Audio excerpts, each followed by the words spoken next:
ସୁବର୍ଣ୍ଣପୁର ଜିଲ୍ଲା ବିରମହାରାଜପୁର ଅଞ୍ଚଳରେ ସ୍ତମ୍ଭେଶ୍ୱରୀ ଉପାସନାର ଅନନ୍ୟ ପରମ୍ପରା ରହିଛି। ରବିବାର ଠାରୁ ମାହେଶ୍ୱରୀ ଓ ନାରାୟଣୀ ମନ୍ଦିରରେ ପୂଜା ପାଉଥିବା ମାହେଶ୍ୱରୀ ଓ ନାରାୟଣୀଙ୍କ ଖଣ୍ଡାଧୁଆ ପର୍ବ ସହିତ ଷୋଳ ପୂଜା ଆରମ୍ଭ ହୋଇଛି। ବିରମହାରାଜପୁର ବ୍ଲକ ପ୍ରସିଦ୍ଧ ମାହେଶ୍ୱରୀ ପୀଠ ହିଲୁଙ୍ଗ ମାହେଶ୍ୱରୀଙ୍କ ଖଣ୍ଡାଧୁଆ ପର୍ବ ସନ୍ଧ୍ୟା 7ଟାରେ ଆରମ୍ଭ ହୋଇଛି। ମାଙ୍କ ଖଣ୍ଡା ଓ ଅନନ୍ୟ ଅସ୍ତ୍ରଶସ୍ତ୍ର ସହିତ ପଞ୍ଚବାଦ୍ୟ ଘଣ୍ଟା ଘଣ୍ଟ କାହାଳି ସହିତ ଚମ୍ପାମାଲର ଐତିହାସିକ ଦେଉଳ ବନ୍ଧକୁ ଏକ ଶୋଭାଯାତ୍ରାରେ ବାହାରି ନୀତି ନିୟମ ଅନୁସାରେ ଖଣ୍ଡାଧୁଆ ସାରିବା ପରେ ପୁଣି ମନ୍ଦିରକୁ ଫେରିଥିଲେ।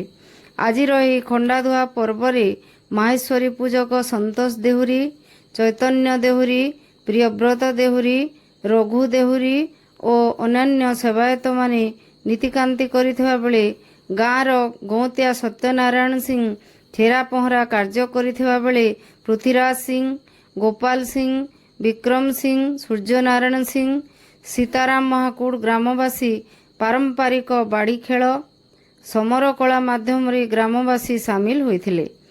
ଏହାପରେ ମା ମାହେଶ୍ୱରୀଙ୍କ ବିଭିନ୍ନ ସୁବାସିତ ମିଶ୍ରିତ ଜଳରେ ସହସ୍ରା କୁମ୍ଭା ଜଳାଭିଷେକ କଲା ପରେ 16 ପୂଜା ଆରମ୍ଭ ହୋଇଛି। 16 ଭନ୍ନୀ ବାଦ୍ୟ ସହିତ ଦୀର୍ଘ 16 ଦିନ ଧରି ମାଙ୍କ ଏହି ପୂଜା ଅନୁଷ୍ଠିତ ହେବ।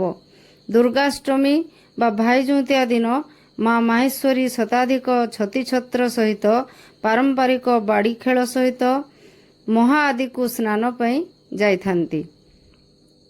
ମହାନବମୀ ଦିନ ମା ମାହେଶ୍ୱରୀ ମନ୍ଦିରକୁ ପ୍ରବେଶ କରିଥାନ୍ତି। ଏଭଳି ଭାବରେ ବିରମହାରାଜପୁର ବ୍ଲକରେ ଥିବା 25ରୁ ଅଧିକ ମାହେଶ୍ୱରୀ ଓ ନାରାୟଣୀ ମନ୍ଦିରରେ ଠାକୁରାଣୀଙ୍କ ନୀତିକାନ୍ତି ହୋଇଥାଏ। କେବଳ ପ୍ରସିଦ୍ଧ ମାହେଶ୍ୱରୀ ପୀଠ କାନପୁରରେ ମହାଖଳା ପୂଜା ଅନୁଷ୍ଠିତ ହେଉଥିବାରୁ ଆଶ୍ୱିନ ଚତୁର୍ଦ୍ଦଶୀରେ ମାହେଶ୍ୱରୀ ବାହାରି ମଣ୍ଡପକୁ ବିଜେ କରି ଭକ୍ତମାନଙ୍କୁ ଦର୍ଶନ ଦେଇଥାନ୍ତି ଓ ପୂର୍ଣ୍ଣିମା ତିଥିରେ ମାହେଶ୍ୱରୀ ଡିମ୍ବଲକୁ ବିଜେ କରିଥାନ୍ତି ଓ କୁମାର ମହୋତ୍ସବ ପାଳିତ ହୋଇଥାଏ।